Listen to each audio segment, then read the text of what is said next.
Today I'm gonna make a review about the last book I've read, which is this one, The Hand of Fatima by Idelfonso Falcones.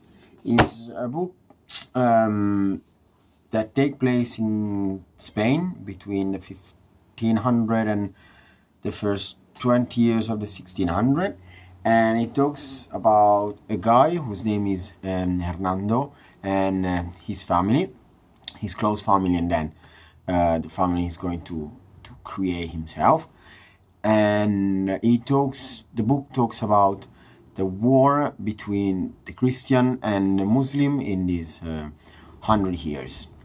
The story is an historical novel, which means that all the dates and all the events that are told in the story are true. The dates are right. For example, there is the defeat of the Invincible Armada by Francis Drake in 1588, and all the name of the kings, the rulers of the different countries that the author talk about, they are true. They are on the spot. And the story is really intense. It doesn't have 1 second of pause. It's constantly thrilling and put you on the edge because you don't know what is going to happen next. And as soon as you think the worst has just happened, something else happened again, even worse than what just happened before. I really enjoy the book, and it's really easy to read and quite fast. Even though are like 900. Let me check. 960 pages. 900. Let me check. Yeah. Now if you can see it.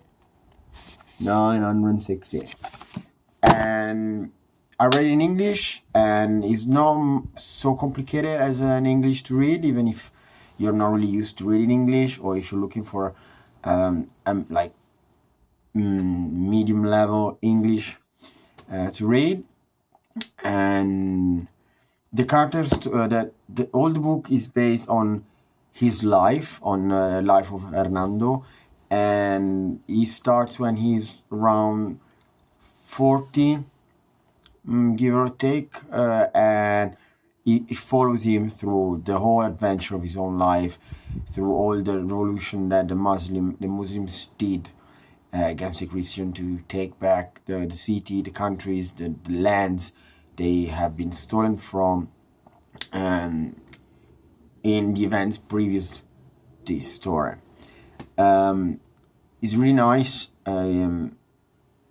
I like what I got to know about the Muslim religion and the Muslim culture, because there are loads of example and explanation of why they do things, of how they do certain thing, and it's really interesting.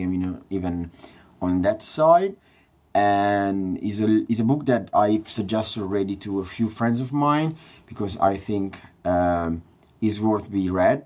And another book from the same author is The Cathedral of the Sea, which takes place only in Barcelona. I don't remember the period because I read it a couple of years ago, and even that one is really interesting. Another thing that really surprised me about The Hand of Fatima is the amount of details that are described in the story. There are on both good side and, like, say, bad, creepy, or even painful side of the story. There is never a lack of details in the description, which puts you really into the story, and it gives you the full possibility of picture what's happening, the surrounding, the peoples, and the scene that you're reading about. So get ready for it, because there are certain points that are really, really strong, I would say. And that's it. It's a really, really good story. If you're looking for a book to read, go for it, because it's really cool and it's not gonna waste time. And since I'm talking about this book, I think that if you have the possibility, always try to go to a charity shop, or because I found out that there are loads of nice titles that can be found, and I changed my mind between the charity shop and the like brand new books that I always had before. So if you have the chance, go, like for example here in London we have the Oxfam or the YMCA. The second one is where I found this book. So give it a look, give it a go, and it's always worth it. And now the next book I'm going to read is called Pax. Is a brand new book just came out, and as soon as we finish, I will let you know how is it. And until next, I'll see you soon, guys, and have a good day. Bye bye.